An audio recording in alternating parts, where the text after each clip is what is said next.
Radhe Radhe everyone. आज की video में मैं आपको वट सावित्री व्रत की बहुत ही सरल पूजा विधि बताऊंगी। ज्येष्ठ महीने में आने वाली अमावस्या तिथि को वट सावित्री अमावस्या, बड़ अमावस्या या बरसाती अमावस्या के रूप में मनाया जाता है।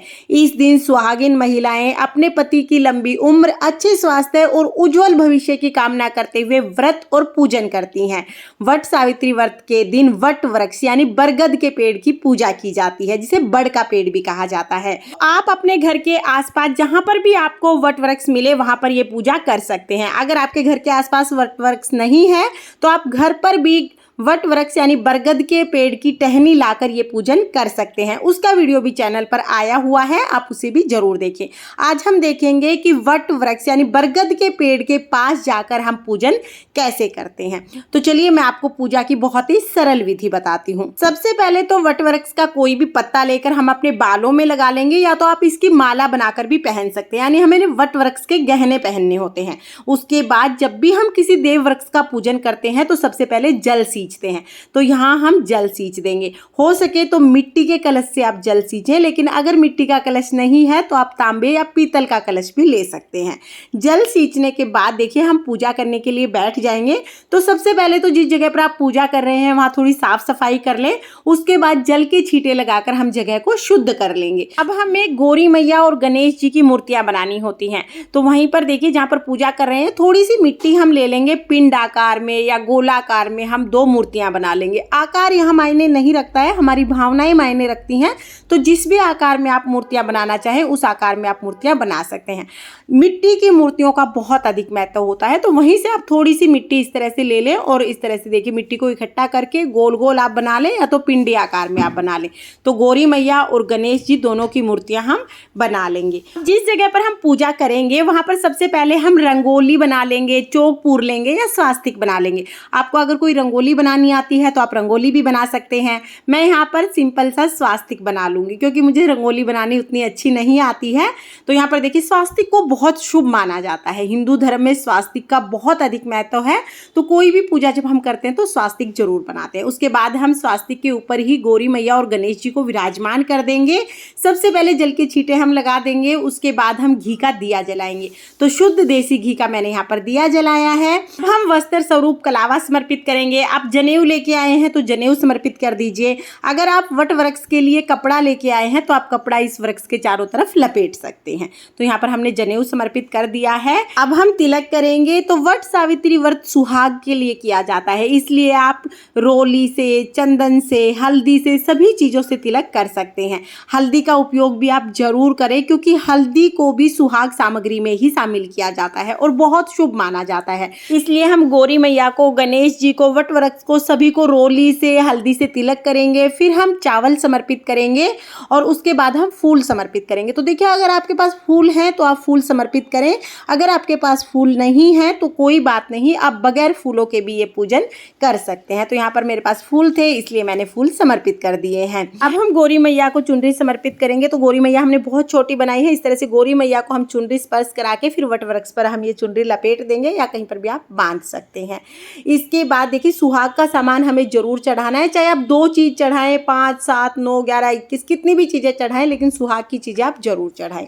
अब हमें चने चढ़ाने हैं। तो भीगे हुए चने हमें चढ़ाने, काले चने रात को ही भिगो के रख दें, वो हमें चढ़ाने हैं। तो चने हमने चढ़ा दिए हैं। इसके बाद हमें ऋतु फल चढ़ाने हैं। तो भोग के रूप में जो भी ऋतु फल आपको मिल जाए वो ऋतु फल चढ़ा दीजिए। पूड़े, पूरी, जो भी आपके यहाँ पर मीठा बनाया जाता है भोग के लिए वो आप चढ़ा दें। किसी किसी के यहाँ पर पूड़े पूरी बनते हैं, किसी के यहाँ पर बरगदे भी बनते हैं। तो यहाँ पर हमने भोग समर्पित कर दिया है। इसके बाद हमें बांस का पंखा समर्पित करना है। तो पहले वट वृक्ष को हम हवा करेंगे पंखे से, उसके बाद हम पंखा समर्पित करेंगे। देखिए अगर आप 2 पंखे लेके आए हैं तो एक पंखा आपको यहीं पे रख के जाना है और एक घर वापस लेके जाना है। ये जो हाथ का पंखा होता है इसे बीजना भी कहते हैं।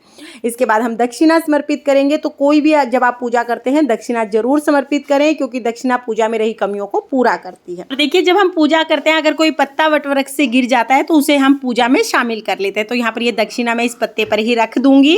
अब इसके बाद हमें कथा सुननी है, तो वट सावित्री व्रत की हम कथा सुनेंगे। हाथ में काले चने, जो भीगे हुए हम चने लेके आए हैं वो हाथ में लेके, और फिर हम वट सावित्री व्रत की कथा सुनेंगे। कथा सुनना अनिवार्य होता है, इसलिए कथा आप जरूर सुने।